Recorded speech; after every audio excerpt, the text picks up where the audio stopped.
Uvijek tražimo razloge. U ciklonu i anticiklonu. U lošim jutarnjim vijestima. Za izrečene i neizrečene teške riječi. Za poprijeke poglede. Za to što smo sami u mnoštvu. Što su nam stanovi izolovana ostrva. Razlozi za nelagodu. Za život u gardu. A potreban je samo trenutak. Momenat za drugu vizuru. Istinsku vizuru. Flash u kome ćemo čuti i vidjeti druge.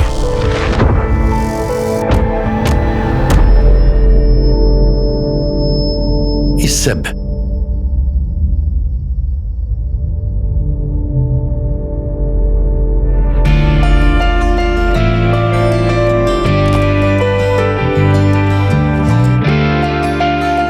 Niz trenutaka u kojima ćemo se čuti i razumjeti.